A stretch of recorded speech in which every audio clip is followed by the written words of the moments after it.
अमेरिकी राष्ट्रपति ट्रंप ने एक बार फिर उसी मोर्चे पर फंसते हुए दिखाई दे रहे हैं जहां से वे पहले जीत का दावा कर चुके थे। ट्रंप को लगा था कि लगातार हमले, धमकी और दबाव बनाकर ईरान को बातचीत की मेज पर लाया जा सकता है, लेकिन हालात बिल्कुल उल्टे दिखाई दे रहे हैं। ईरान पीछे हटने की बजाय लगातार जवाबी कार्रवाई कर रहा है। अमेरिकी ठिकानों को निशाना बनाया जा रहा है। अब पूरी खाड़ी क्षेत्र में फिर से तनाव की आग गिरती हुई नजर आ रही है। आखिर ऐसा क्या हुआ कि ट्रंप की रणनीति उल्टी पड़ती दिखाई दे रही है, और क्या दुनिया फिर एक बड़े तेल संकट की ओर बढ़ रही है? आइए विस्तार से जानते हैं। पिछले कुछ दिनों में अमेरिका ने दावा किया कि उसने ईरान के कई सैन्य ठिकानों, मिसाइलों बेस, नौसैनिक सुविधाओं पर बड़े हमले किए।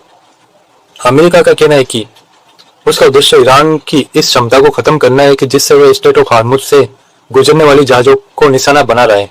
लेकिन इन हमलों के बाद भी ईरान झुकने की बजाय और ज्यादा आक्रमण हो रहा है। ईरान ने जवाबी कार्रवाई में पश्चिमी एशिया में मौजूद अमेरिकी सैन्य ठिकानों को निशाना बनाना शुरू कर दिया।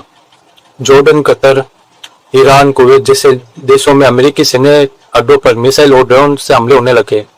ईरानी मीडिया लगातार तस्वीर और वीडियो जारी कर रही है, जबकि अमेरिका भी अपने दावे कर रहा है। यानी अब लड़ाई सिर्फ अमेरिका और ईरान तक सीमित नहीं रही है, पूरी खाड़ी क्षेत्र पर इसका असर दिखाई देने लगा है।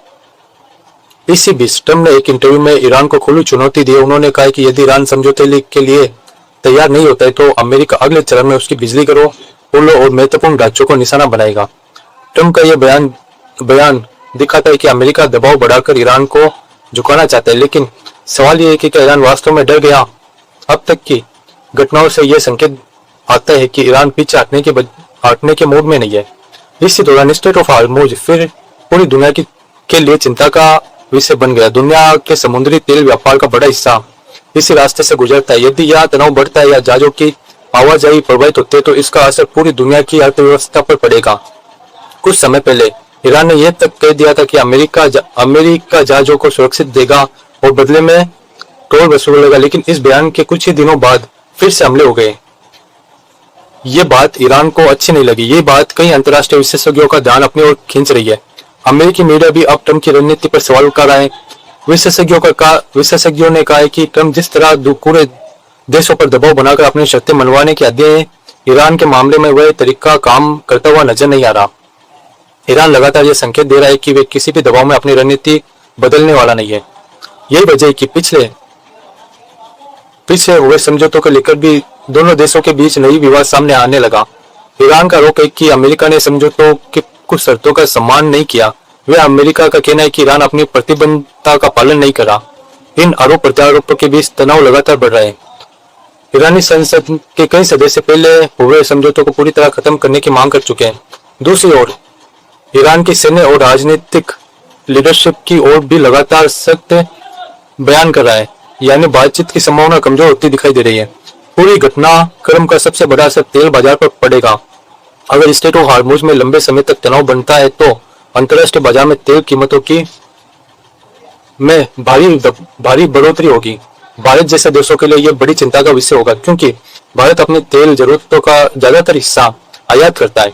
यदि तेल महंगा होता है तो पेट्रोल, डीजल, परिवहन लागत और महंगाई तीनों पर असर पड़ेगा। यही वजह है कि दुनिया के कई देश चाहते हैं कि हालात जल्द सामान्य हो, लेकिन फिलहाल दोनों पक्षों के बयान किसी समझौते की बजाय टकराव की ओर इशारा कर रहे हैं। अंतर्राष्ट्रीय विशेषज्ञों का मानना है कि अमेरिका के पास सैन्य शक्ति जरूर है, लेकिन ईरान की भौतिक स्थिति ऐसी है कि वो उसको कमजोर नहीं करने दे रही है। यही कारण है कि ये संघर्ष उम्मीद से कहीं ज्यादा लंबा खींच गया और जटिल भी होता दिखाई दे रहा है। फिलहाल तस्वीर यह है कि अमेरिका और ईरान दोनों अपने अपने रुख पर कायम है। एक तरफ ट्रंप लगातार दबाव बनाने की कोशिश कर रहे हैं तो दूसरी तरफ ईरान भी पीछे हटने का कोई संकेत नहीं दे रहा। अगर जल्द कोई कूटनीतिक समाधान नहीं निकलता है तो इसका असर केवल इन दो देशों तक सीमित नहीं रहेगा, बल्कि पूरी दुनिया की अर्थव्यवस्था, तेल बाजार और पश्चिम एशिया की अर्थव्यवस्था पर भी पड़ेगा। अब देखना होगा कि आने वाले दिनों में बातचीत का रास्ता निकलता है या फिर ये तनाव एक बार फिर बड़े संघर्ष में बदलता है। आपको क्या लगता है? क्या अमेरिका और ईरान के बीच समझौता संभव है या फिर ये टकराव और बढ़ेगा? अपनी राय कमेंट में जरूर बताएं।